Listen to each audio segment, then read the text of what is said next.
As you probably know, virtually all of my life, I've had something to do with horses. In this episode, I'm going to introduce you to Scott Brown. He's a local horseman who just happens to also be the local game warden. Well, I've always known him as a horseman, but he has this whole other side to him. He's going to talk in this episode about starting colts. He's going to talk about raising kids, then talk about rodeo, and talk about the job of being a game warden, a conservation agent. You're really going to enjoy getting to know this great, humble American man. And I thank you very much for watching. We are cleared for takeoff. Welcome. Thanks, sir. All right. Well, everyone, I'm here with Scott Brown of the Brown clan. So, thank you for agreeing to meet me. You're kind of all-around guy, like cowboy extraordinaire, roper, rodeo hero, pickup man, and a law enforcement officer. Might be like jack of all trades, master of none. Is that the? Well, I don't know. I watched you pick up because you really do that great. That's been fun. That's a new thing. I mean, started that last year. Just kind of needed somebody one day, and thought, hey, I can do that. So. And how's it been? It's pretty good. And I say I just jumped in I borrowed a horse that knew what it was doing, and that was kind of the key to the first time. So I've seen you on several horses. So are you teaching your horses to do it? Well, I rode a buddy's horse that done it a bunch, and we were catching some cows one day, and he'd been picking up, and I just kept his horse when we got done catching cows and used him, and that made it pretty easy. I mean, it was pretty automatic. So then after that, he wanted his horse back, and I had to go kind of find some. And most one that I took did it pretty well, but I was trying to find the one that had the lungs and takes a lot of. You don't realize watching it how hard that is on the horse and how fast you're going. Well, you have 5 broncs. That horse has 5 sprints that are long. Yep. And, we're doing kids, and so sometimes takes a little longer to get them off and things, but yep. No, it's been fun. That's been fun. I'd like to get better at it, of course, but it's been neat. So have you gone to any clinics or anything? Nope. Just I literally have not had, other than I spent a lot of time in my life reading horses, so that's helped. But okay, so tell me what reading horse means. I guess in every aspect it's different, but out there it's kind of in the arena when you're picking up, it's trying to figure out where that horse is going to be when you need to get there. And so the other guy that's working with you, do you guys rope together, or do you guys know each other well? Other than there at those rodeos, I haven't been around that guy. So you guys it's just say, hey. Been, he was helping Shane, and when Shane wasn't coming, I jumped in and started going. Like I've done a couple with Shane. It'd be neat to do a bunch of them with one guy that you did a bunch. And right. Well, that's what I wondered if you guys, because with foraging, if you strike with somebody, you get a rhythm where you don't even have to talk, and you know where he's going to be, he knows where you're going to be, and that sort of thing. But you guys look like a team. Yeah, I mean, I think we've done it enough now that we've figured out that kind of where we're going to be. But so the rodeo we had last weekend was the first time I've seen the leg grab. Oh. First time I'd done that. That kid looked up and he said, I'm falling off. And I was like, yeah, you are. So I just reached over and held on to his leg for a second, tried to give him a second to get everything loose. Well, his leg was on top of the horse, and you held it on for 3 or 4 jumps. Yeah, I just kind of held him there and was like, okay, I hope you're freed up now. He was trying to get his underneath side leg, I think, loose. And then he kind of kept hanging on the rein. That kid wouldn't let go, would he? No, he was too far over for me to get across and like.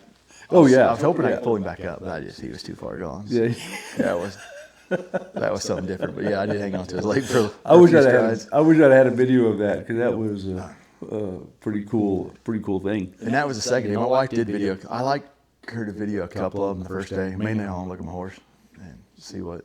Now, what horse you riding right now? He's a 5-year-old. So I started on him last year as a 4-year-old. I bought him last year, and he's big. He's almost tall. He's taller than I really like, but he's really good on the big broncs. So those little ponies. It's a long ways down. Yeah, you got to really reach down. Yeah, it's a long ways down to get a hold of the bronc ring when they got their head down on the ground. I mean, you kind of got to trust him because your head is below. I mean, my head's below my knees when I'm reach your way down there. Yeah. And so, do you do anything to get the horse? Like, do you practice pickup at home? Man, like I said, I'm not. There's way better pickup men than me. I've just kind of stepped into that, and so I tell you what I did on each one of those horses before I took them. My poor son. I stuck him out there on something else and said, go up and down through there. And I made sure that I could go up through there and get sideways up against them. They let me bump up against them. And did you jerk Cash off just for fun? I didn't really pull him off, but I banged into him enough his legs were sore that he's like, Dad, it's hurting my legs. Like, yeah, you gotta But definitely made sure I could get over there and get them off. I was more worried. This year we've only had one pony at rodeo. Those little ponies, that's the one you're worried about. The little kids hanging up on a pony and that sucker.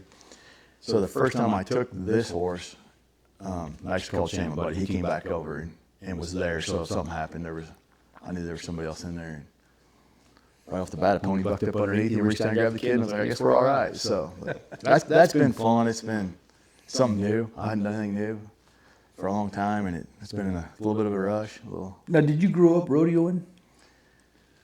Always grew up on horses. I don't remember ever not being on horses. So you had a horse from the time you were a baby?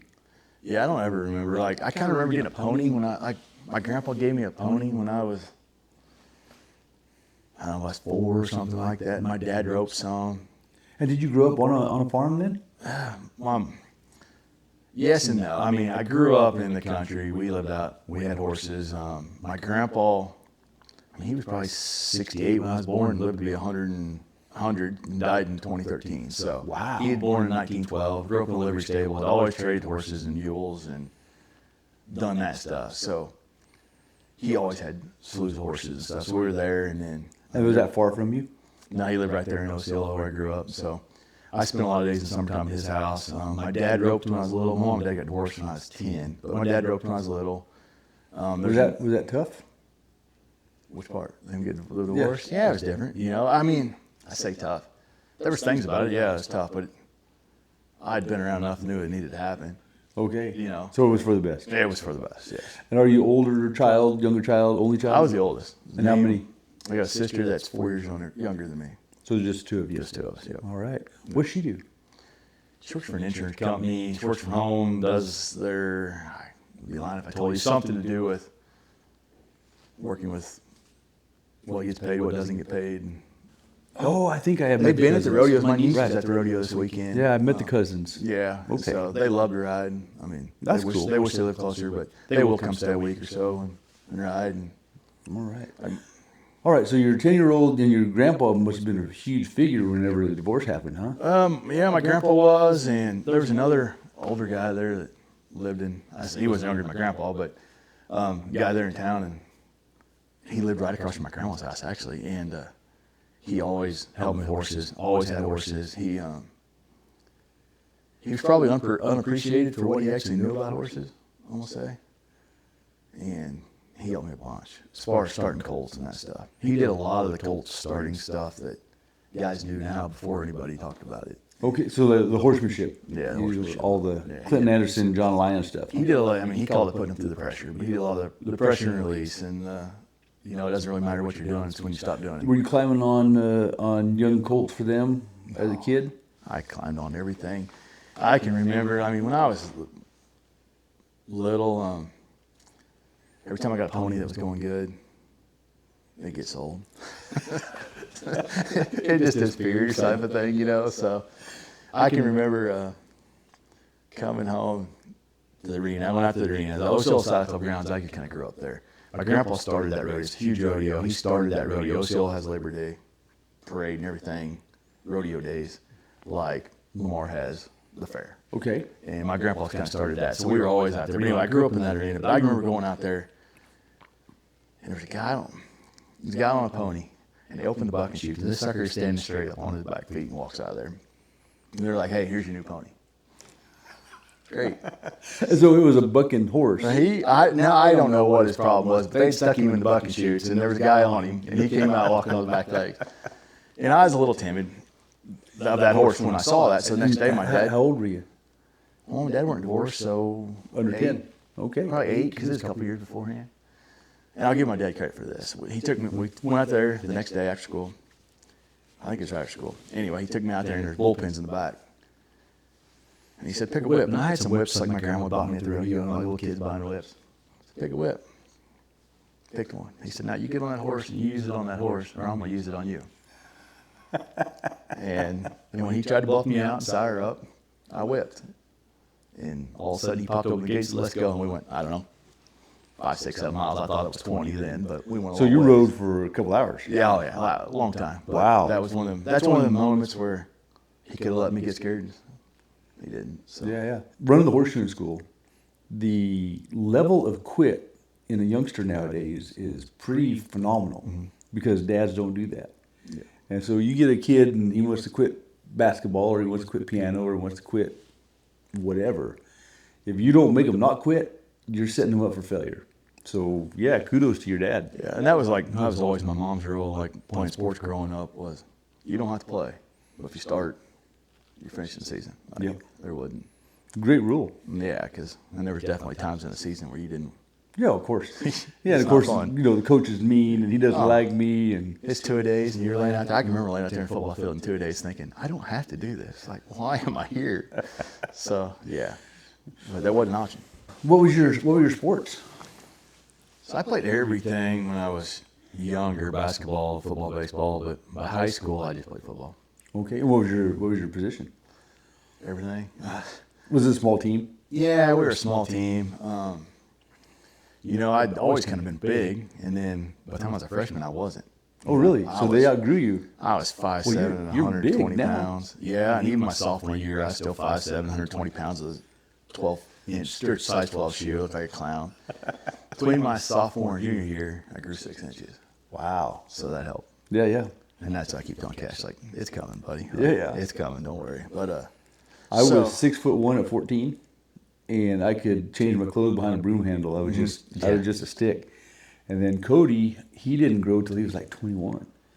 I don't know if you remember Cody, Yeah. but he was Cash's size until his first truck. He was a journeyman farrier with a driver's license. He had to look through the steering wheel. you know? yeah, he was, Now he's a normal sized man, but yeah. And that's weird how everybody's different on that. yeah, my brother grew slow. My brother grew like Cody. My brother was tiny. He was a head shorter than me until he was in his 20s. And then, That's- boom. That's how Carly said she was kind of late. So I'm like, Cash, you may. It's coming, buddy, but I don't know when. And so you grew, and then your junior year you were all right. Yeah, I played tight end my junior year, and I think defensive line. I love defensive line just because I like to go fast and try to split through there. And then by the time I was a senior, I think I played D-line. And then I think I started as fullback, and we needed a right guard, went and played right guard, and I think I finished as tailback. So it's kind of a little bit of everything. Just I carried 2 jerseys everywhere, but And do you still like football? I do like football. We've got the privilege to coach Cash assistant coach Cash even flag football. We coached flag football all the way up through, and this was our last year coaching that team. It was fun. It was a really good group of boys. And So that do was you good coach? fun. Do you coach Cash in the school system? It's more of a rec. It's not a school. It's at the school. We practice at the school. Well, stuff's at the school, but it's kind of like an area league. So there's homeschool kids in it and stuff. There is a couple homeschool kids that come to that. Yes, Because Lamar is a football town. it is. How many state championships have we won?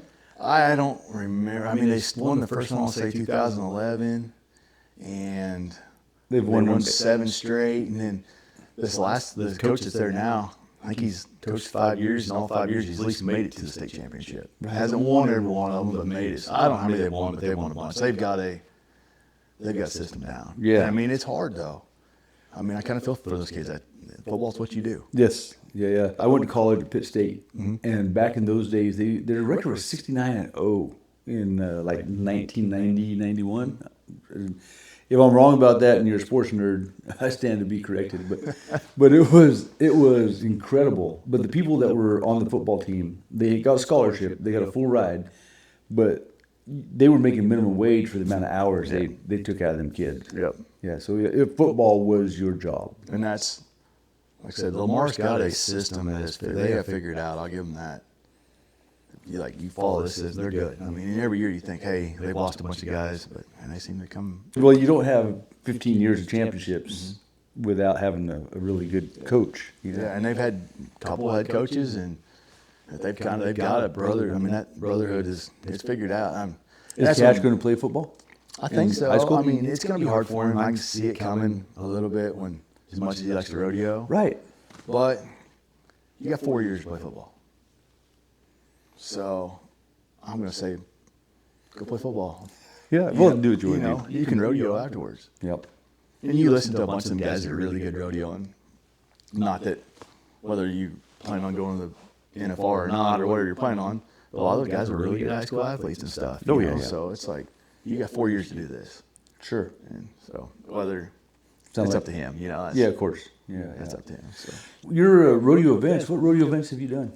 all I ever did was team rope. I didn't do that. You were not a calf roper, and you're built to be a bulldogger. Did you ever try? I didn't. And so there's one guy that he bulldogged some. He used to come through Osceola. He had me getting off on a gate a little bit, and I gave credit to the old guy that helped me all the time. He's like, "Oh, you're too long and lanky. You're gonna blow out your knees. You shouldn't do that." Now I'm like, man, I wish I'd have done that. Well, my knees are replaced.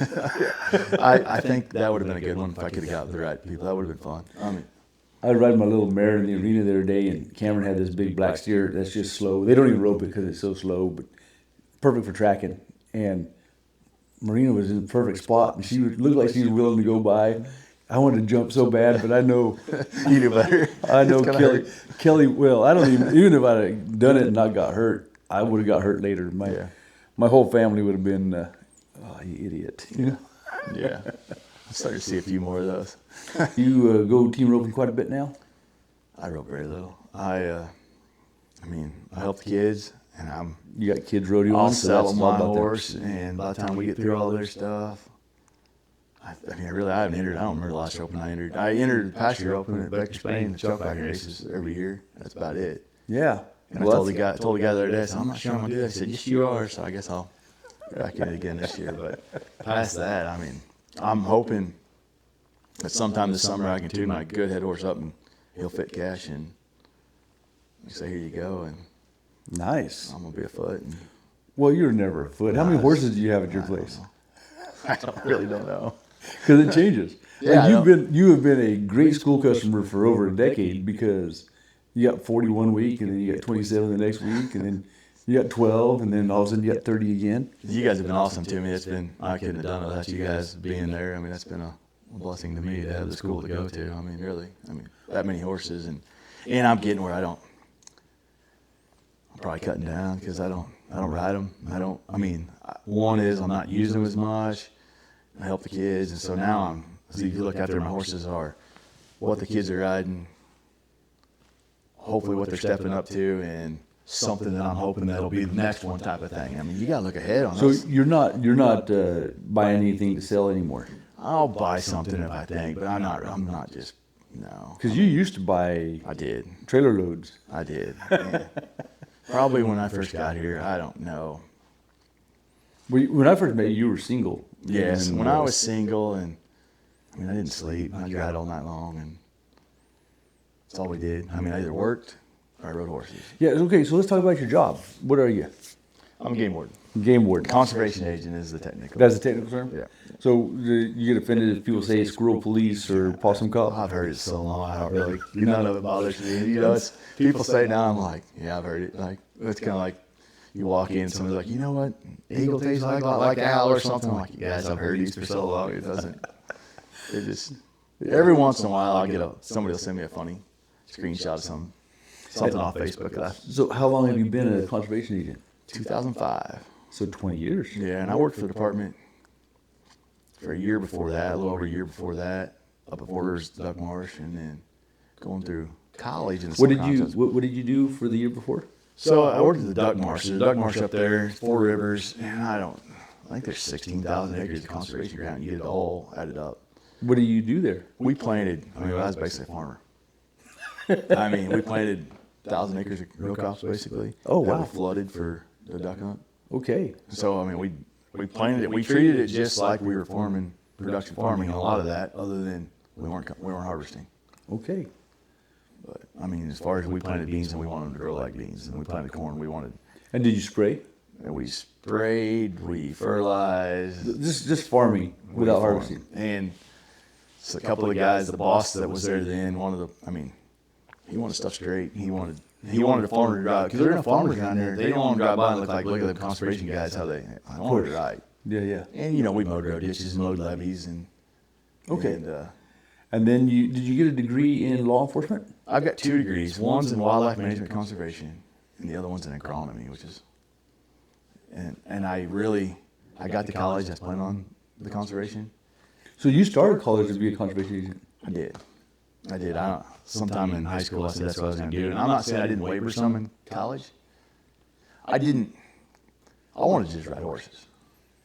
Okay. I rode horses all through high school. That's how I made my money. I rode people's horses, and that's what I wanted to do. And my mother said, "You're going to college, and then you can do whatever you want to do." And so I went to college, and conservation was the direction I went. So your job, to me, is more dangerous than almost any law enforcement because every time you come across somebody, they're armed. Everybody does have something. I mean, everybody's got a gun, everybody's got a knife, everybody's got something. Bow. Yeah, and I mean, even I kind of take it for granted, or you get a little, I don't want to say unguarded, lazy. You get so used to it, you don't see it. Like, I had a guy a year ago. I mean, he was just, I was having to show me that he had a plug-in shotgun. And boom, that sucker went off. And I mean, we're standing this close together. Where was it pointed? It was, I mean, I always make sure it wasn't pointed at me, but he did it, and it was pointed up. But it was one of them deals like, that's way too close Wow. for comfort. So, I mean, not only is it dangerous. Now, totally accidental. It was totally So accidental. he wasn't. He did not mean, but that's what I mean. Like, it doesn't even have, when you get that many guns around you, it doesn't even have to be one that somebody's trying to hurt you. It can be someone Right. not trying to hurt you, but Have you been in some hairy spots? I have been in a few. Tell some stories. I mean, I can still think back to my very first spotlighter. That's one that will always stick out with me. So, okay, now a spotlighter is somebody that's hunting with a spotlight. Hunting at night. And use a that's illegal? spotlight, And that's illegal. Is there anything you use spotlight in Missouri? So a certain time of the year, you can use a spotlight on coyotes. Okay. Or any fur bearer retrieve theta dogs. But this is not from the roadway, and this was from the roadway. So you could go hunt coons with a flashlight. Yeah, That's- if you got a dog. Okay. They got to be treated with a native dog. Okay. So you can't just go out there and shine the trees and shoot a coon, but if they're treated with a dog, then you can go do it. So, Okay. So you can't just go, I mean, like say coon prices aren't any good anymore, but say back when coon prices were $50, you couldn't just go take your boat around the lake and shine the trees and shoot coons out. Okay. There's not anything sporting to that, Right. That's not hunting. So anyway, this guy, I mean, I've just got here. I'm green as a gourd and don't know where I'm at. I mean, I was clear up. I was up Osco, this is where I was at. I mean, I went for Kansas line, I was up there in the middle of nowhere, and here they come, the spotlight. And I get them stopped on the gravel road, and I step out of my truck, and I can hear the action on that gun working.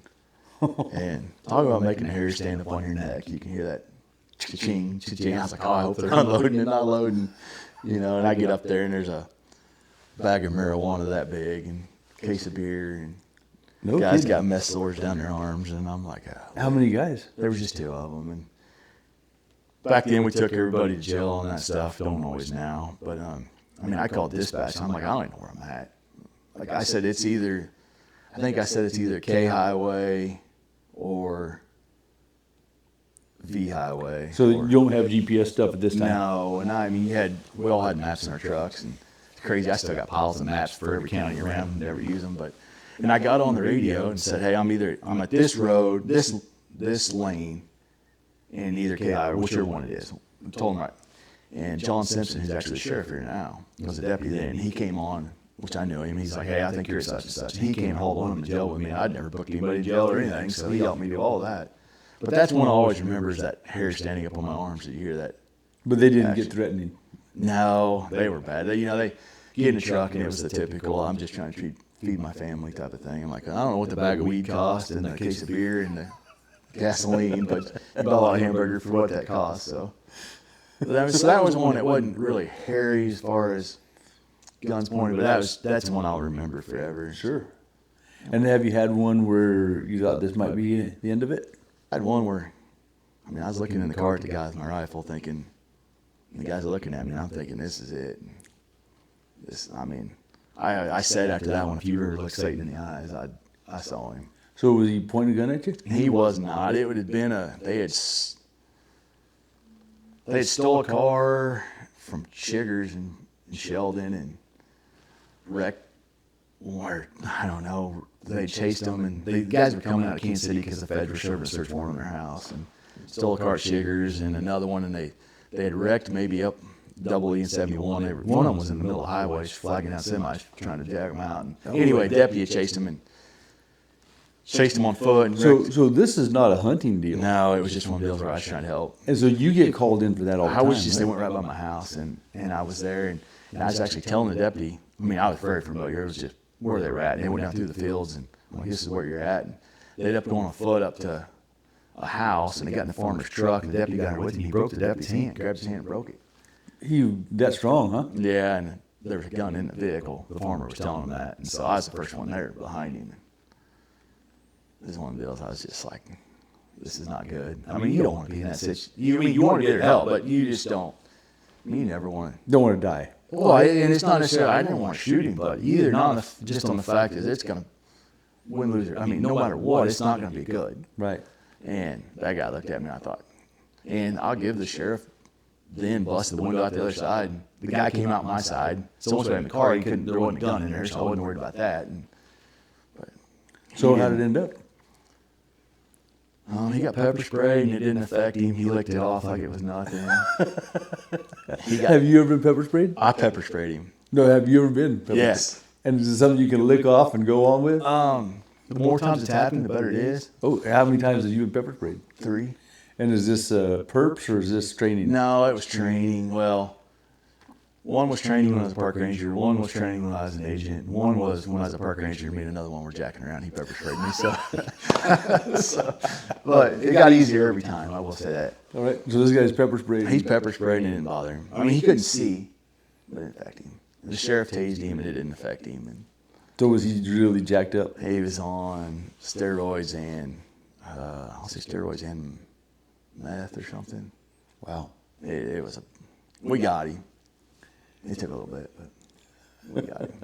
Well, I remember we had some problems out here, and you guys showed up, and I mean, you could have been snipers the way you're decked out in ghillie suits and crawling through the timber, huh?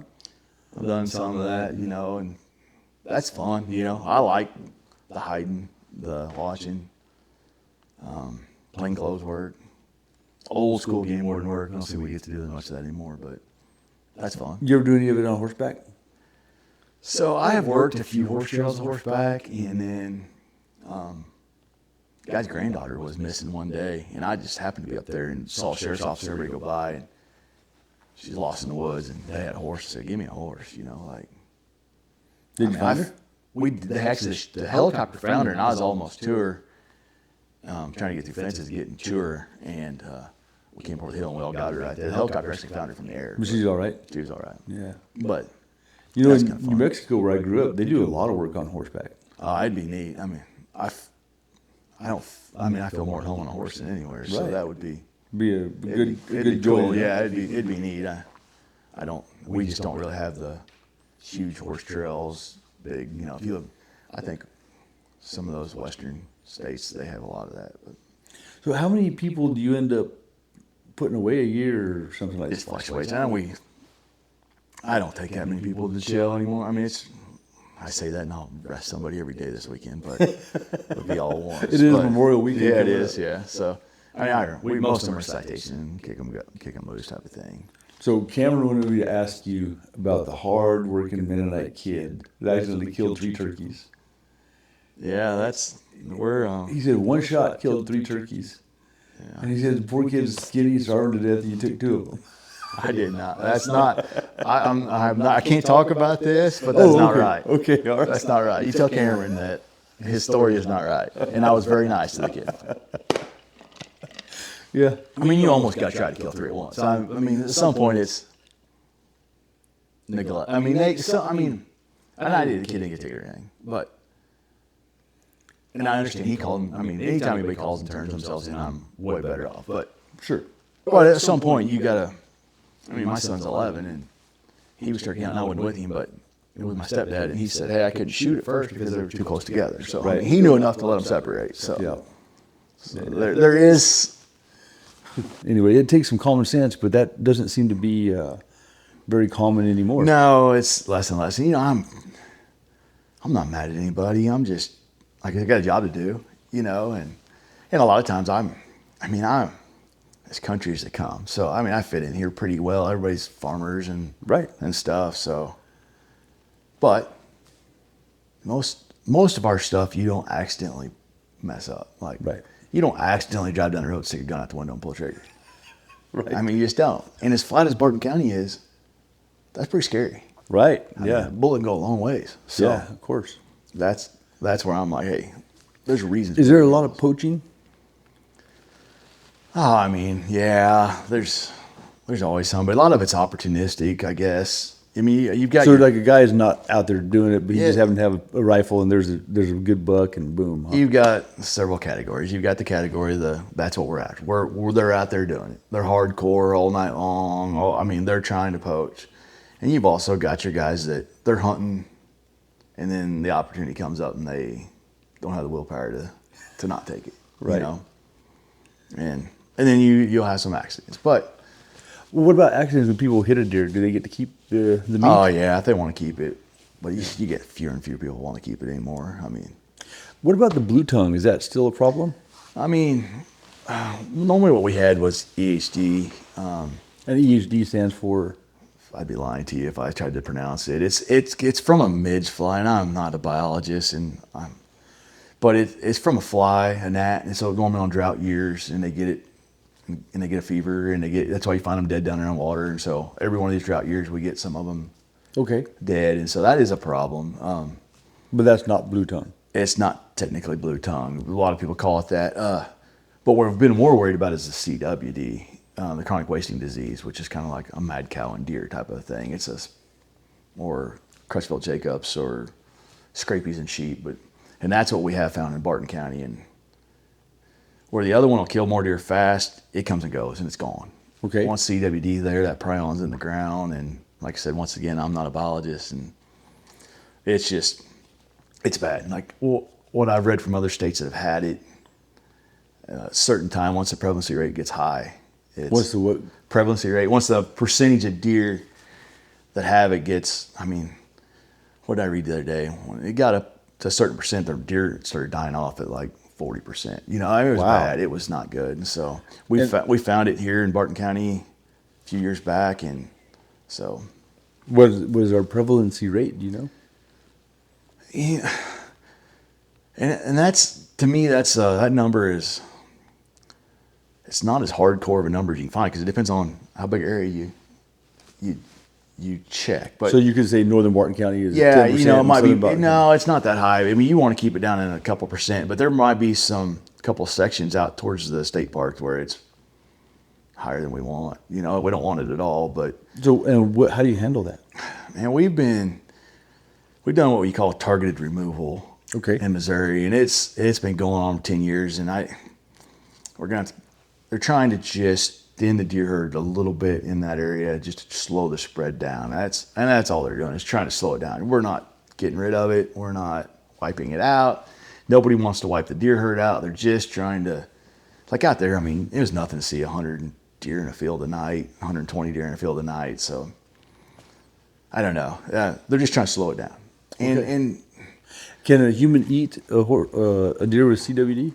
so I suppose you could physically eat it. So I'm here as me, not necessarily representing the department as that goes. Yeah. So they've done it out in Western states forever. Oh, okay. And forever they said you could, and it was fine. And now the CDC, I think, says you probably shouldn't. Okay. Well, do you trust the CDC? Because after the COVID deal, it kind So of I'm going to plead the fifth, but I will say I'm not. you don't eat If it. I know one's got it, I'm not eating it. Yeah, I mean, well, why of take a chance? I mean, there's a lot of reason to be famous. Being the person that got something from eating a CWD deer is probably not the reason. So that's my opinion. I've got guys that I've called that killed them, where we've tested them, like, hey, your deer's got CWD. I'm going to eat it. I don't care. Do you test all of them? No. So we've tested any deer killed opening weekend for the last few years in Barton County has to come in and get tested. Okay.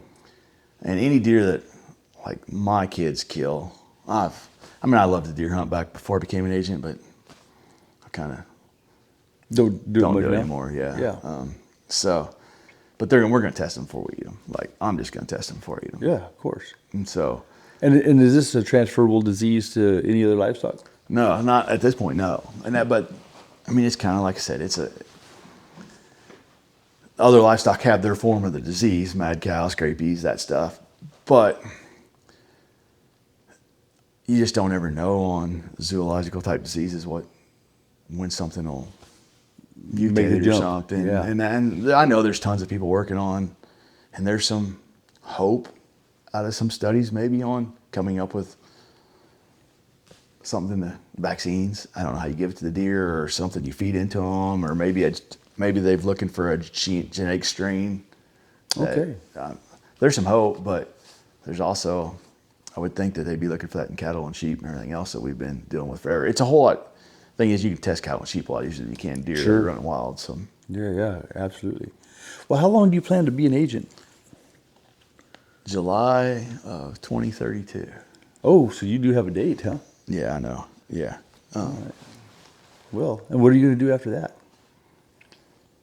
Well, cattle, horses. I want to do what I wanted to do the whole time, you know. But, and you got quite a few cows now, right? Yeah, I've got several cows around. Yeah. And how much, have you bought more land around you? Man, not really. I've tried. Golly, I've tried.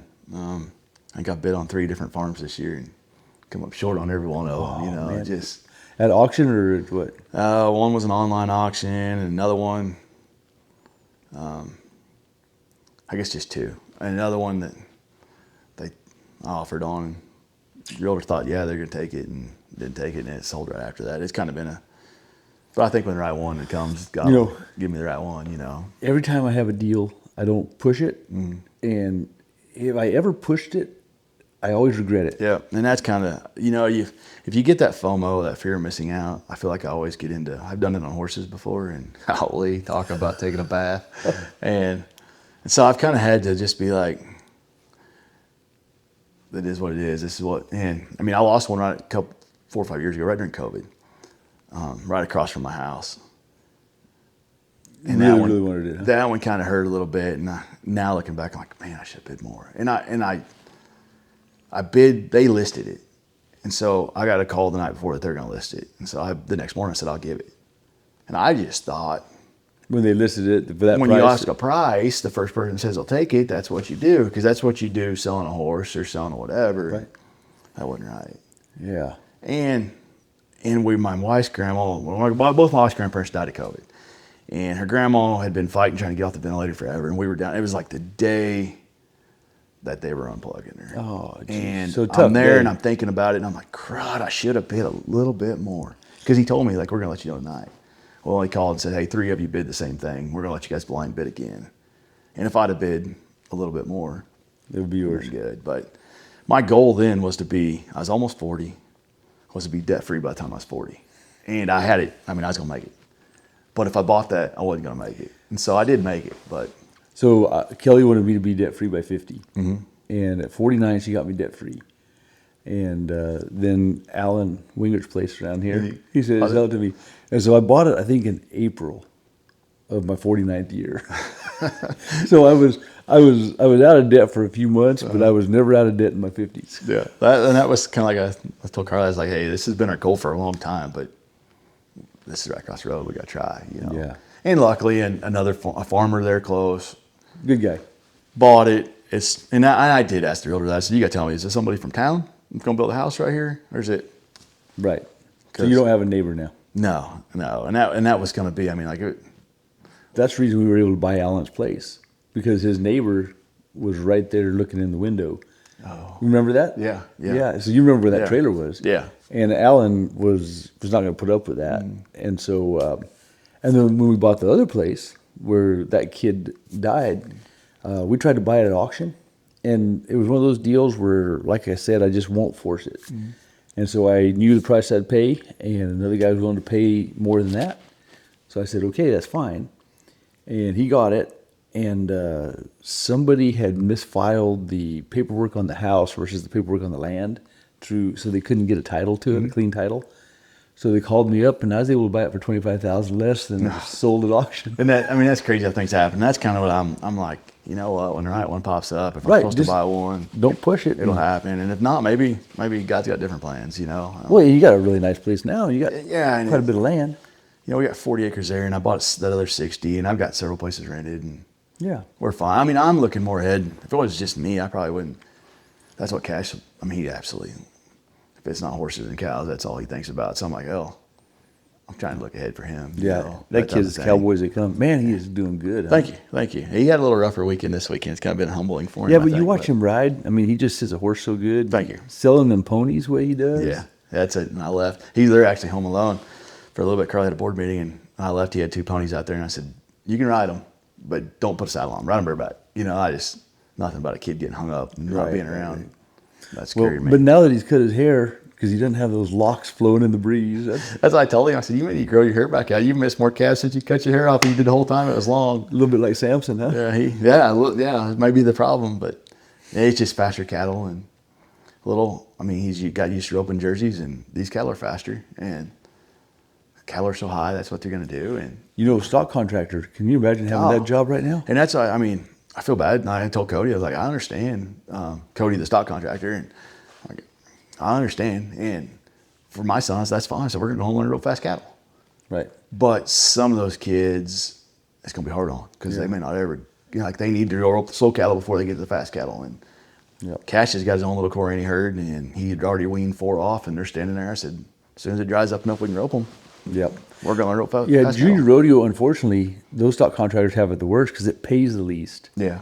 And they really need to have the best stock because those kids need an opportunity, you know. And we've been lucky the last few years, like on our calves, one of the board members has been the one that brought all them, and he did a really good job. And Yeah, that's nice. And I know he wasn't making anything. Yeah. Especially when you're having one rodeo a month.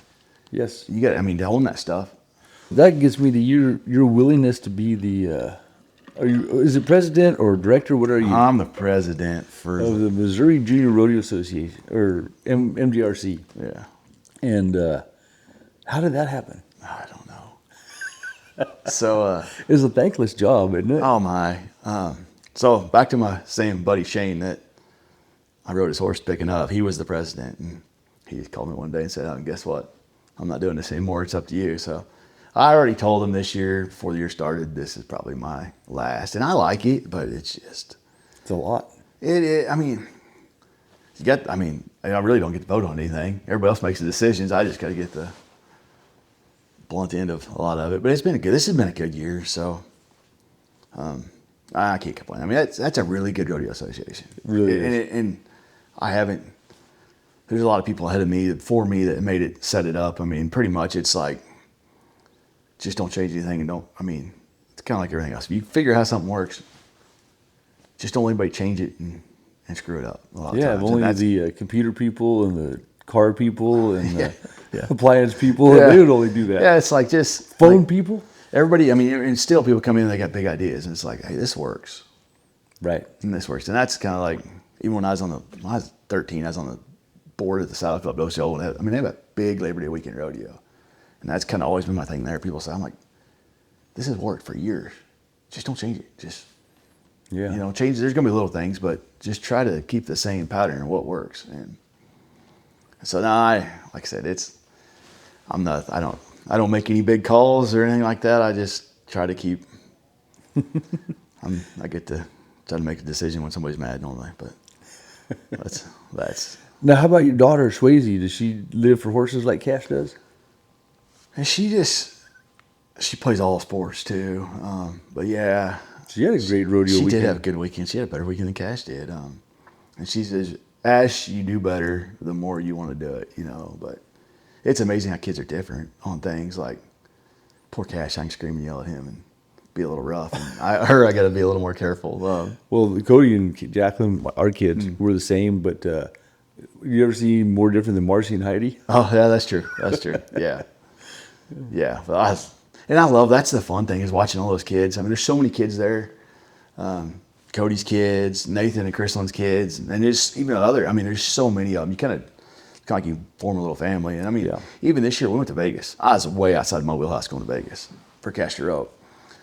But there were several people out there that came from this MJRC originally. And give Jake Charleston credit. They've been out there every year, and he just kind of guided me through the whole deal. I didn't have a clue. And Was it pretty fun? it was fun. It was fun. It was neat. That was a neat experience. You gonna do it again? Let's see if he qualifies. So, but yeah, he got qualified last year. Really, I can't see it being that easy every time. Like, he went to one qualify. I didn't even take him. I had to work. It'd be a couple weeks, and I had to work that weekend. And Shane called me and said, "You didn't catch that calf rope?" I said, "No, I got to work." So I was going to work in McDonald County, and I drove my personal truck and dropped him off at their house the night before, and I went and worked. And they took him to that, and I went and worked a deal on Saturday, and I took Swayze to a AY rodeo, just let her run barrels. And then I met them afterwards, and they're like, hey, he won first and second. You're going to Vegas. I'm like, great. And so then he went to another qualifier for the other one, and like he won third, and that qualified him. So it was just one of the deals. Like he got qualified pretty easy last year. May not always happen like that, you know. Yeah. But it was fun. It was a neat experience. He roped good. We didn't win any big money, but it was. Now, did you ever rodeo, or were you mainly jackpotting? I did rodeo a little bit. I rodeoed at college a little bit. So no football in college? No. It'd been fun, but more work. I watched some guys out there running. I'm glad I didn't do that. But I did rodeo a little bit my freshman year. I soon realized I couldn't afford it. I mean, really. And there was, probably needed to get better than I was. I mean, we did pretty good the first couple of rodeos, but it was just, my horse got hurt, and we were on the way to a rodeo, and guy opened, they were going to go put a blanket on their horse, and I was sitting on the bench. I said, let me out. So I go make sure my horse doesn't back out, because as they were straight load trailers in, and as I walked out the door, they opened the gate, and my horse backed out, was head tied in the trailer, and they kicked me off at a vet clinic and left me. And 8 hours later, my mom, and I think it was a preacher from Osceola, showed up and picked me up. I just sat there. Did the horse make it? Yeah, he made it. It just flayed him open, and I just took forever to get him healed up. And I'd spent money I didn't have to buy him. And so I was just one of the deals. I just kind of figured out I didn't have the money to do it. And if I could go back, I'd probably do it different and go a little harder and do things a little different. But so that'd be one of them. Chase rodeo a little harder. yeah, I would have. Yeah, definitely. And then you'd have been a steer wrestler. Yeah, I would have. I tell you what, I pushed calves to rope calves. I'd always liked to rope calves, but never did. Never was I bet with your athleticism and your size, I would have liked to have done that. But, it didn't take me very long to figure out that I could make more money riding horses than I could. And so. And that's been like bread and butter for you for a long time. It was. I got to I'd start those horses and get them roping a little bit. Now, how do you start a colt? This episode is being brought to you by CJWPinoRanch.net. So I'm out here at the timber. This is just below my house, and this is where they raise their pigs. And these pigs, they get to live on hickory nuts. They get to live on mushrooms and roots. They get to root around in the ground. They have the most wonderful life that they could possibly have, living the way God intended. So if you haven't tried their pork, you're going to take a bite and just be amazed at how wonderful it tasted. And you're going to be helping a small, regenerative family farm while helping yourself and your family. This day and age, it's very hard to eat good food or know where it came from, but CJWPinoRanch.net, you'll be sure to have the very best there is. Thank you so much for watching, and let them know you heard it here. Appreciate you. I'd have rather had one nobody touched for a long time. Mm-hmm. And about 3 hours, we'd probably be riding. That's what that old guy always said. He said, give him one for 3 hours, but we'd work him around pen and get him. Your first time with a colt is 3 hours in a saddle. No, maybe not anymore, but it used to would have been. We'd put them in a round pen, or we had a bullpen there, Tarina, that we used. And we'd have worked them, got them hooking up and working. And we try to do everything at once. And do you do anything off another horse? I do now a lot. I don't hardly start colts anymore even, but I would now a lot. A little bit out of laziness probably. But and it gives me a reason to use the other horse. But then we didn't. So that other guy, Ken Nipsey, he'd do a lot of groundwork. Actually, I do a lot of groundwork, push them around and stuff. And we'd lead them by all their feet. Okay. This is when I was a kid. We'd lead them by all their feet. And we got done, the rope would be on the back left foot. And that horse would back up from that foot. And we wouldn't even have a bridle on it. Maybe a neck rope. And I'd go step on. We'd have a saddle, everything's okay. And we'd had to work them on ropes so they'd kind of turn. So just so I know, you'd lead them by every foot and saddle them. I'd have them saddled at some point, yeah. And did you put a halter on them in time to finish to saddle them? Or no, they had to stand there and take it. Out in the open? Out in the open. No halter? No halter. Okay. And they stood there, and we may have put a halter on them at some point and let them around during this. But when I got on them, they were saddled. Normally not anything on their head. Like we might have a neck rope, like a rope around their neck, just to give me something. And I just step on. But he had that rope on that back foot, and if they went to bucking, he could snug it up. He could pull that back foot up and pretty well control them. They very seldom ever buck because they gave up. I mean, they didn't give up. You already had them.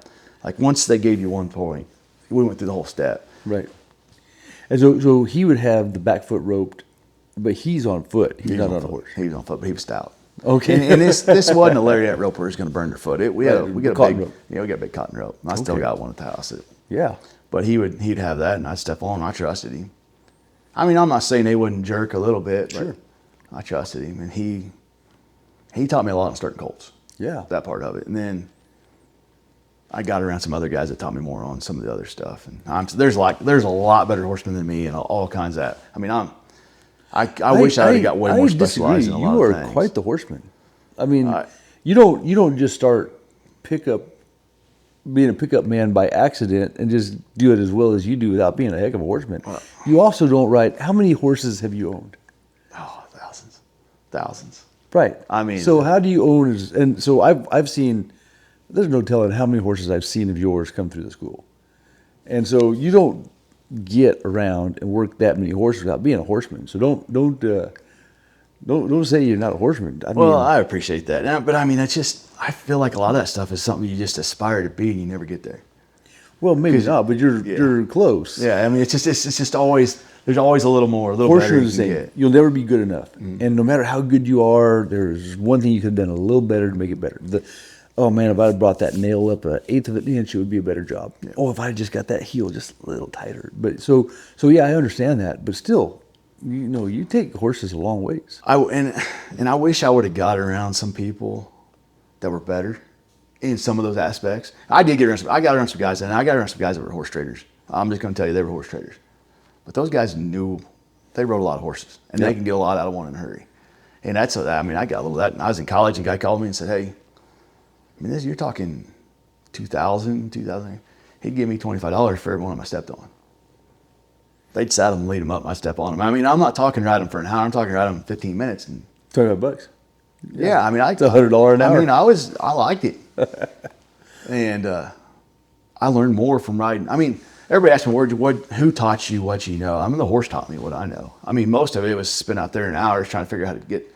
I'd watch. I did learn a lot watching. I'll give Clinton Anderson this. I used to watch him when he first came out on TV, and then I'd go out and just try that. Just get on, try to figure it out, and see if I can make my horse do that. But I wish I would have got around some guys that were really, really good. I mean, you could advance. You just don't know what you don't know. I mean, you could advance so much faster nowadays. Well, with the stuff that's available online. Oh yeah, yeah. And when I started shoeing, it was the same.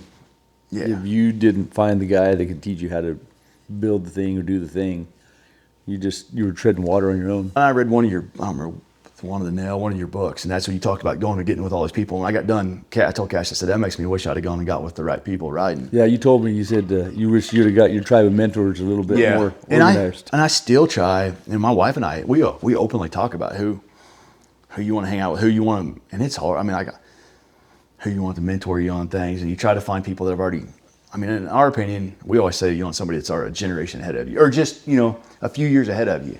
Their kids are older, and it's hard to find those people that have the same values and the things that you kind of want to. In horseshoeing, what I advise the youngsters first, you need to find somebody that you can physically mimic.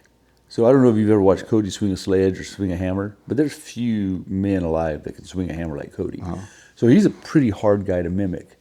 And there's some guys they're so massive and strong that I can't mimic them.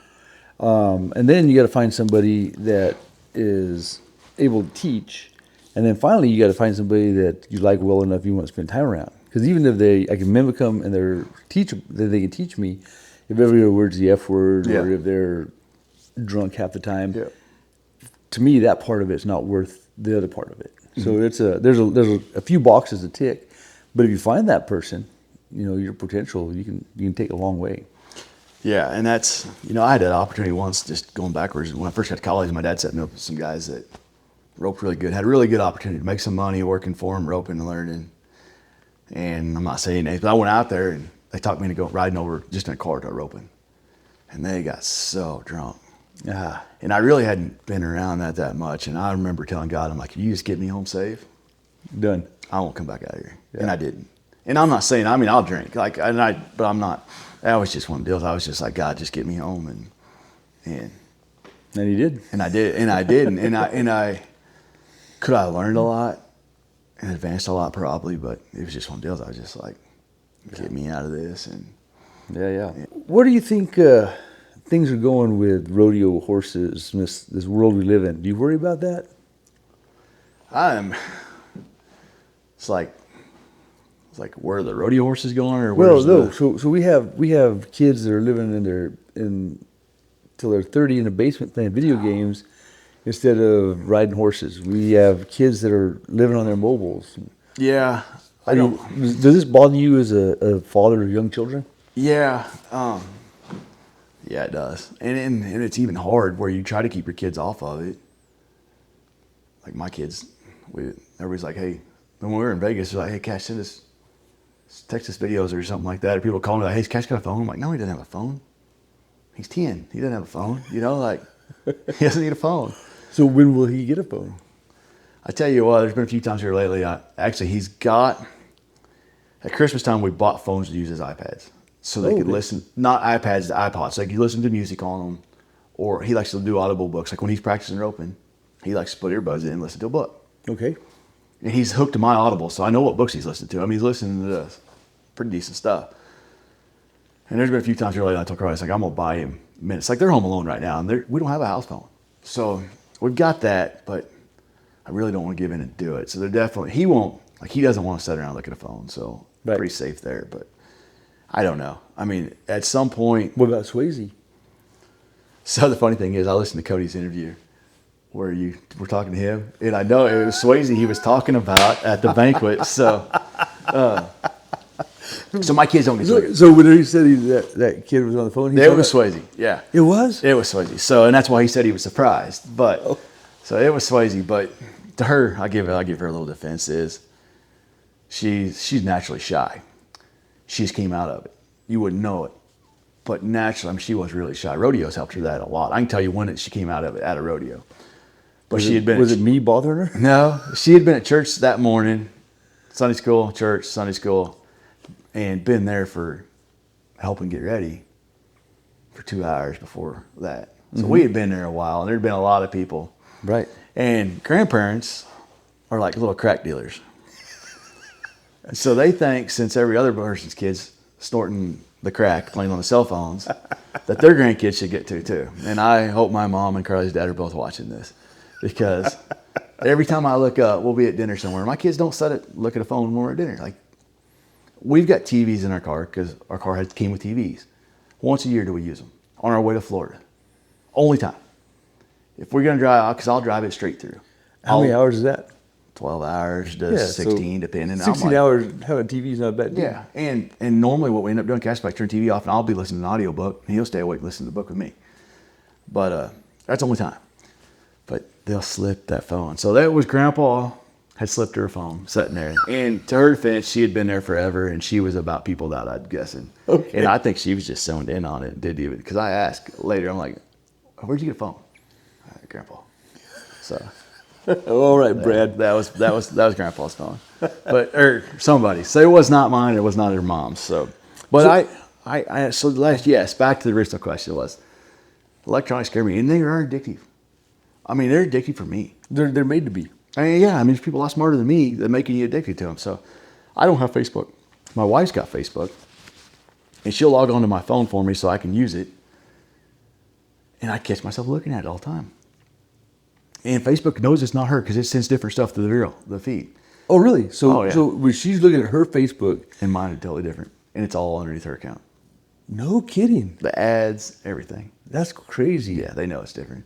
So, but I gotta have it to keep up with anything rodeo-wise. Oh yeah. So like right now, I rebooted my phone and did something, cleared all the cookies, and I don't have it. I can't log on. And I told her this, I do not want it because I catch myself looking at it. But then this weekend, I'm like, I can't see anything they put on there. So I had to grab her phone to look at it. So I'm going to have to log back. He said, and then she'll eventually get mad at me asking her to send me stuff. And so I'm going to have her log me back in so I can see it. Yeah. But, and it is addictive. And I mean, even I look at Fox News. Oh yeah? And I catch myself flipping open Fox News. So do you watch news as a normal thing? No. Yeah. I don't turn it on at all. I read the headlines on Fox News and I'll read an article here and there. But that's. You are quite the reader, aren't you? Not as much as I like to be. I mean, I go through spurts. I listen to a lot of audiobooks. And what's your genre? What do you listen to? Different ones. And I do audiobooks and podcasts, especially in the fall when I'm working at night by myself a lot. I enjoy it. I mean, I like books to teach you something. But sometimes, like if I'm driving long ways, I got to get something that's got a little storyline to it to keep me awake. But so Andy Andrews has a lot of books that have a storyline to them, and they still teach you some stuff. And so I've listened to a lot of his, and then What's something he writes? The Noticer, a lot of things. It's like an old man that kind of notices everything, and so it's teaching you life principle things through it, but it's still got a storyline to the book. So it's still compelling. yeah, so it kind of keep me going. You read my novel. I did actually. I was going to say something about that. Like I've been waiting for this guy to write the next one. Like been waiting. I read this really good book, and he's like, "Yeah, there's a second part coming," and it's never. So, folks, I'm sorry. The three people that have read that book and are waiting for number 2. It's not been released. I don't know if it'll ever be released. You know what happened? You know how you said you don't know what you don't know? I wrote a book, and I had a few people read it, and they were like, "Oh, that's amazing." So I thought, well, maybe I'll look into getting this done. So I had some editors look at it, and they were like, "Oh, well, you can't do this, you can't do that. This doesn't work." And boy, obviously this doesn't work. So as I learned about writing a book, I realized how bad my book was.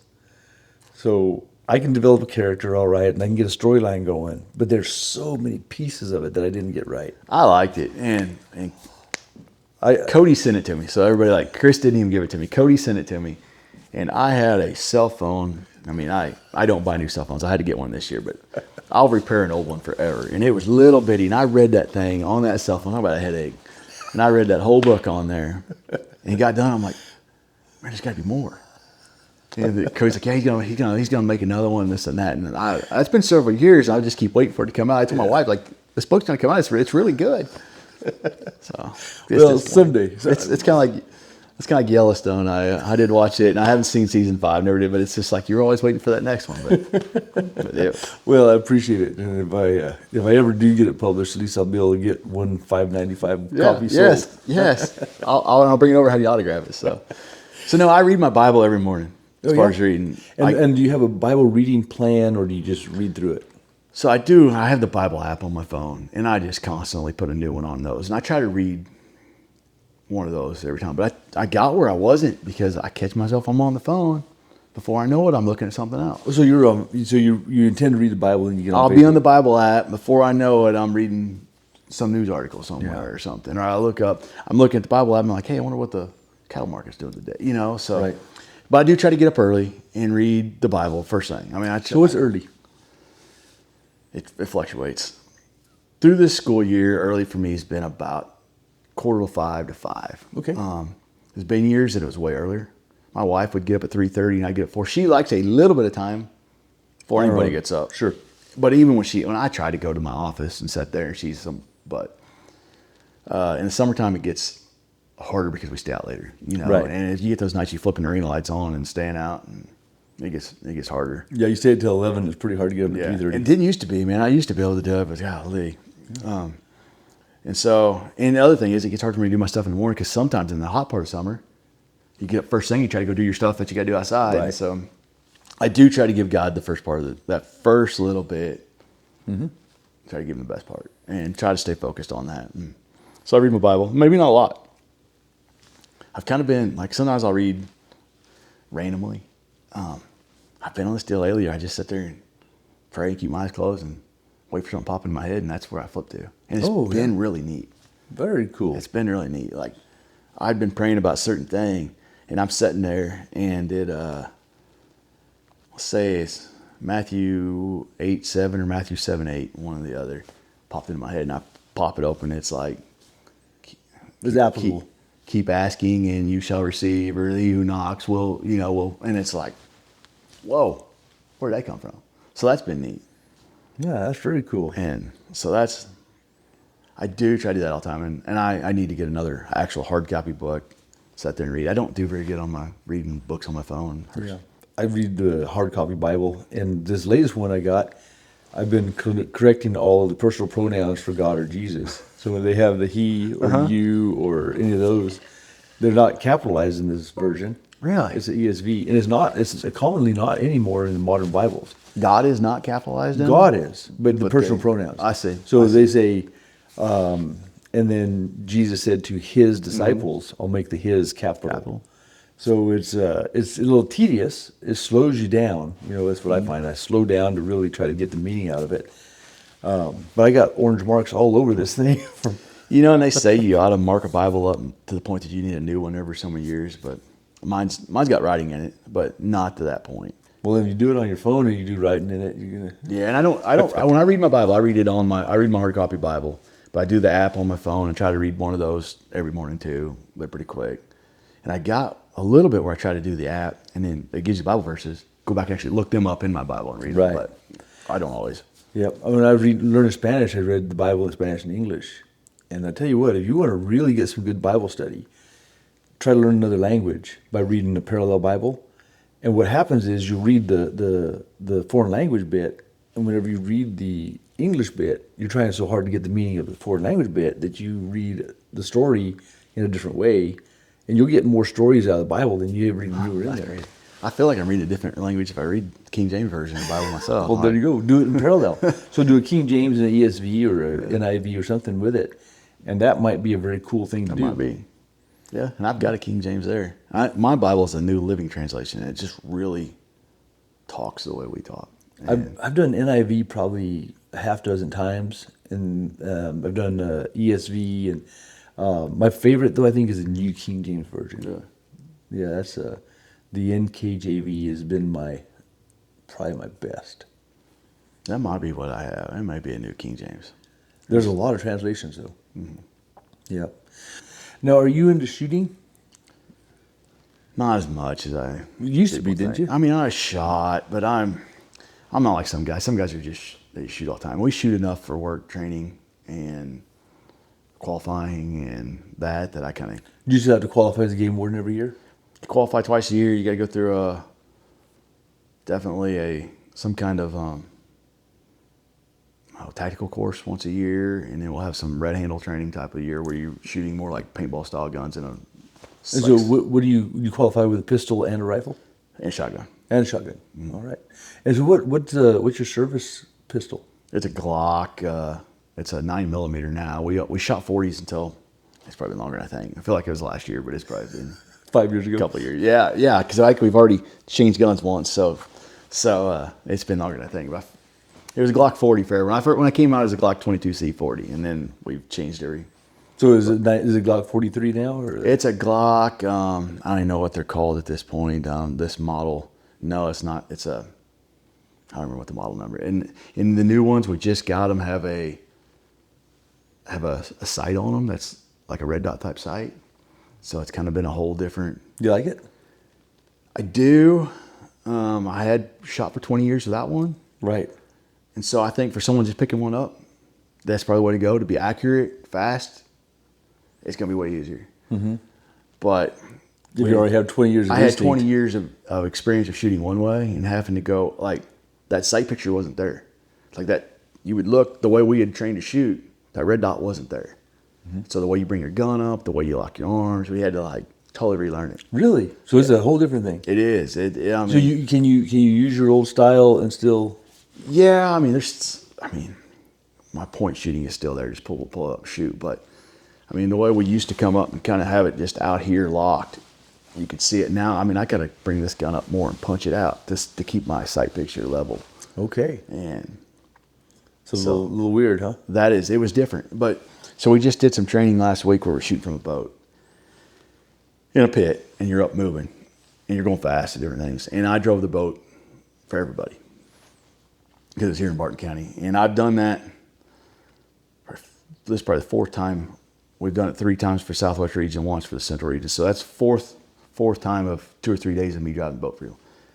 People were way more accurate farther off with the red dot. This red dot than they were. Now, there's some guys that were that accurate, but as a whole group, right, they were more accurate farther off with that. And even now, it's different when that boat's bouncing and you're trying to see that red dot, and you kind of got to learn to guess it. But it's I think for the people starting, it's going to be awesome. Mm-hmm. I do think it's more accurate. If I had to make a headshot from cross steer, red dot would be nice. It's going to be more accurate. Yeah. As far as my speed, as in I got to do it that fast, I'm not sure that it's as. Yeah. So do you hope that Cash or Swayze become a game warden? No. No. No. What do you want them to be? If you were to give them a I mean, dream job. they can be whatever they want to be. Cash, I mean, I always wanted to work for myself. And that's one thing. Game warden is kind of a little bit of working for yourself. It's getting less and less. But you have worked for yourself. Like your horse business. And I've done a lot. And your ranching's been for yourself. Yeah, and Cash, he kind of has the attitude where he needs to work for himself, you know. And I can see that. it's not a field to be in now, law enforcement wise. I mean, I could say that law enforcement. I mean, you can say you can leave that on there. It's just, and it's getting a little better, but in the last 10 years, law enforcement is not. I mean, whether you do what's right or wrong, It's a unfriendly world towards you guys, and with everybody having a camera. yeah, and everybody, and we got body cameras now, and I will admit, I mean, I thought, oh, this is gonna be terrible. I love it because at least I've got it, Yeah, absolutely. and you can't say I did something I didn't do. So you know that vet that they have the video, he kicked a horse and then he committed suicide? Yeah. All right. So you've been around horses enough to know Yes. there are some horses that are just like violent people. There are horses that are crazy, and it doesn't matter if you got to protect yourself. You might have to. And if he would have had a body camera and we could have seen the 10 minutes that led up to that, everybody might say, well, I can't believe he didn't do it sooner. Who knows? And that's what people don't understand. I mean, You get that one little segment out of context. and it if can you've look been bad. around horses at all, I mean, go sit in a pasture with a bunch of mares, or a bunch of proud cut geldings and throw one mare out there, or a bunch of just geldings.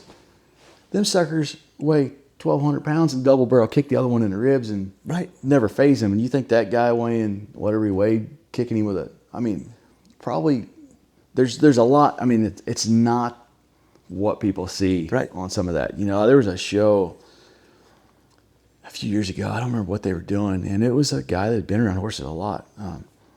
Horse stood on his foot, like it stepped down on his, stomped down his foot, and I think he punched it in the neck or did something. They kicked him off the show, and I'm like, you know, he didn't really hurt that horse. Not at all. The fact that you think, and let me tell you, someone walks up and punches my horse, we're gonna have trouble. Like, if for no reason. Right.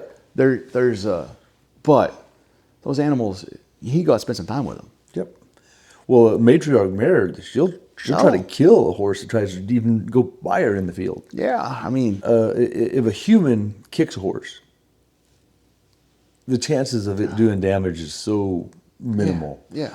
But law enforcement gets the same thing. Yeah, they do. And there's always, I mean, until you've been in that situation, especially so go to the river, work the river a lot, and you're in a gravel bar and there's 50 drunks, and you're trying to deal with one of them, and you got this crowd. You're having to watch a lot. Yeah, you got 10 of them with the phone. There's a lot going on, and you're dealing with this guy. I know, and everybody, his friends are all telling you this and that, and it's just, there's a different, I mean, it's not, you're not setting in a controlled atmosphere doing. You don't have the respect of the You public. can't see everything. You don't know, or you're trying to watch this. And your main priority is to go home alive. And you're not there to be a bad guy. Right. I mean, that's the last thing you want to do. I mean, take the job to be a bad guy. You took the job to be the good guy. Yeah. And so that's a little bit of it. And the other thing is, I mean, I think there's things that you can go get paid a lot more money to do. And That's true. And- For what you have to do, you don't get, the law enforcement people, law enforcement and teachers, I'll be making $250,000 a year. Yeah. And unfortunately, that's a job you have to do because you just really, really love it. There's been lots of times that I thank God for giving me that job, and there've been a lot of times I thought, what am I doing? But would I change it? No. I mean, I would have never got here. So, I mean, I wouldn't go back and change anything. Yeah, because you're in a good spot. I wouldn't for know sure. you. Look at that. I mean, I probably never, I mean, they handed me a map one day and I opened it up and it had Barker County on it. That's how I got here. So Well, maybe you'd been to horse show school. I might have, that would have been that would have been the one chance. You would have been great. Because I did shoot a few horses there at one time, but Yeah. You still got the tools. I still got tools. I don't do very much. I might tack one on every once in a while. I did tack one on, not this winter one day, but if it comes off and you guys have freshly got it shaved, I'll nail one back on every once in a while. I did last Baker Spain last year I think the last time Shane, my buddy, his horse that he picks up all the broncs in the pasture there, and his horse needed shoes, and he went over there right before to start shooting him, and he was nailing on a back corner and I was finishing the front corner at the same time. People were standing there like, what are you doing? But he nailed one on. I grabbed him and said, "You go back there." And I was like, I hope he's happy with how I did it. And we did that all the way around him. He'd work on one corner, I'd work on the other corner. But that's close to shooting a horse I've had in a while. So, but it's one of the deals. If you don't do it, you get slower. I mean, I finally got back then where I got a little bit faster at it. Now, man, I'm so slow. Yeah, and it hurts you a little bit. Oh, man. You're not in shape. Hurts my back, and I can't stand up. I walk like a duck across the barn to get something. So it's got to be pretty quick, or I call Cody. It's good to have Cody as a friend.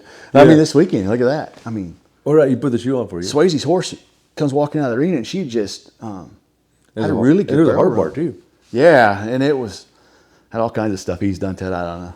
I mean, good thing. Like, I've been lucky. Like Cody, different people. Like, just like, shoot my horse. I'm gonna tell you what. Like, he knows way more than me. So he got all kinds of fancy stuff. That's a really good attitude for a customer. I mean, I might get one every once in a while doing something. Like, his horse is doing this. Can we do something? But no, if I knew more than he did, I'd be doing it myself. Yep. And I'm just that way with stuff. And I try to get around people that know more than me. He knows way more than me. But luckily, Swayze's horse came walking out, and she's like, I looked up at her, walk across the gravel, and he's just like three-legged. I'm like, crud. Well, he lost a shoe. Well, I ran back in, and luckily found it. They were getting ready to ditch the reed, and I'm running around like a chicken and found that sucker stuck up out there. But Cody nailed it right back on. Right. I think he's going to my house tonight to is he? fix the other one. I hope, because my kids are home alone. I said, at some point, Cody will come through here, so he'll check on you. But that was. I'm glad he was there, because I do have a hammer and a rasp and For nippers. a pair of clinchers, I think. In No the nippers. trailer. I don't think I got any nippers in the trailer. And it was like, they're like junk tools that. And my stepdad was at an auction and bought a box of stuff and had some horseshoe tools in it. So I threw those in my trailer. Just in case. Just in case. Yeah. I'm not sure there's even, there might be some nails in there. I about need a drill and like some screws or something, just keep it long enough. I mean, I wouldn't be past duct taping one to get them to a rodeo, so. Yeah. But no, that was awesome. Cody was there and got that done. But I mean, I kind of been that with lots of stuff. Yep. Is there anything you would like to talk about we haven't talked about? Did you come here hoping to give a message? No, I mean, you've got more out of me. I can't imagine anybody wanted to interview me, because I figured my life was pretty boring. But I mean, it's been neat. It's been neat how God's led us into things. Like, I've been blessed to meet your family and just showed up here.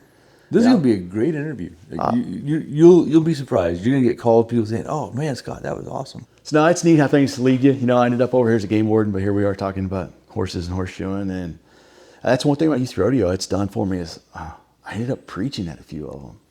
And how's that been? That was cool. You know, I was just sitting there one day and I was listening to a guy preach, and I didn't disagree. I disagreed with what he was saying a little bit. And he's a good preacher. I'm not saying bad, but he was pretty well saying that us having a church service at a rodeo on a Sunday we shouldn't be rodeoing on Sunday mornings. We should be at a regular church, and we're just trying to make ourselves feel better. And I disagreed. I wholeheartedly disagreed.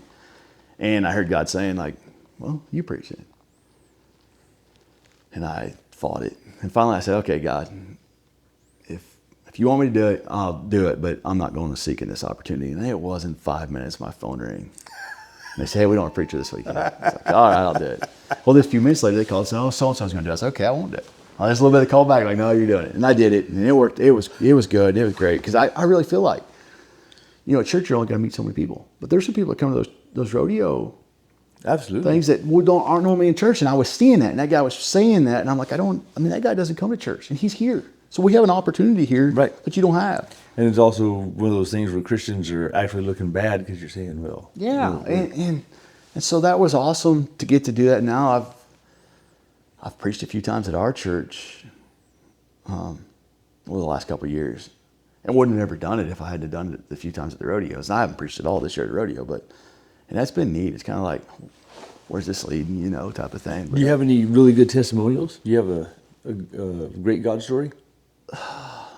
Man, that's a little bit of it right there. Just God just leading you into those things. And like, I'm not qualified to be a preacher by any means. I don't know what I'm going to say. Like a lot of those, I mean, I've preached a couple of rodeos that they told me at 10 o'clock, not 4, and I'm up next morning, but you just trust God to give you something. And I normally, like when I preach at church, they got to record it, or I don't know what I said really. You know, I'll make a paper that's got some bullet points on it and lay it there and keep looking at it, just kind of keep me. Mm-hmm. But when I get done, it's been neat, and I've got to field guide. Do you have trouble public speaking? No, I never really had much trouble with that. I mean, I can remember high school, we had a public speaking class. It was a college dual credit class, and I could just get up talking. I mean, I'd known those same 45 kids my whole life. That didn't bother me. But where I got in trouble was she'd say, turn your speech in. Didn't have nothing. And I had an index card with 5 things written on it, Yep. And we had a public speaking class when I first got the department. And the same thing there. They wanted you to turn a speech in, and I just had this bullet pointed deal. Didn't have a speech wrote out. I just had, but that's how I do my church deal. That's right, bullet point, kind of something to keep me on track, kind of keep me where I have my mind going. And I watched. They recorded some video this last one. I watched it. I feel like I looked at that sheet too much. So now I'm like, hey, what do I got to do better? I don't know why, because I'm not a preacher, but what do I got to do better? How do I not look at that a little bit? I kept glancing over at it. So that's been neat. I mean, it's kind of been one of them deals that I don't know where God's leading there, but that's been fun to do anyway. So Nice. So that's been fun. But I don't know. Have you enjoyed this? Yeah, it's been awesome. I appreciate it. Like I said, nobody will watch it, but Yeah. Well, you know what? I'm not doing this for anybody to watch it. I'm doing this because I really enjoy getting to know people. I'm curious by nature. And I love learning stuff, so I got to learn a bunch through this. I get to learn a lot tonight. Every time I interview somebody, I learn something. So, do you have a joke for me? So I asked Cash. I said, "Hey, you any jokes?" And he always has a joke, and he's a good kid. But his one joke he gave me, I was like, I don't know if I should tell that one. So I don't know. I haven't been very good at jokes. I mean, ever since it's supposed to be a dad joke, right? Well, something you can put on Facebook. I mean, ever since COVID, I just felt like I lost my joke telling ability. Like everything I had was like an inside joke. There you go. I just slide it in there. So Yeah. All right, inside joke. yeah, an inside joke. No, That would have been funny like 4 years ago, right? yeah, that would have been. No, he told me and you can cut this out if it's. I said, Cash, give me a joke. He's always telling a joke. He's like, ask him if he knows what old men and Christmas trees have in common. Tell me. Their balls are just for decoration. I was like, hey, that's not funny as I get older. But he thinks it's pretty funny. So I will go with it. Thanks, Cash. Appreciate you. That's from Cash. So all right, and then I always have my guests teach me something that is unrelated to what we talked about. So I mean, I guess we can go back to we talked about sight pictures. Sight pictures? Yeah, we talked about that a while ago. I mean, I don't know, and I tried. Well, that's okay because we just talked about red dot, and then you talked about sight, but you didn't really explain sight picture. Well, so if you were going to describe to someone how to shoot let's go with rifle. Can you describe that in words? I mean, it's easy, especially with the red, like the rifles we shoot are ARs, and so I mean, then you're looking at a red dot and you're putting it. It doesn't matter how you've got that gun laid. Right. If that red dot is over it, you're That's good to really go. good. Okay, without a red dot, did you guys have peep sights? Yeah, we got a front sight and a back sight. We shoot those. But was it iron sights like this, or was it peep sight? On these rifles, it's a peep. It's round. What do you prefer?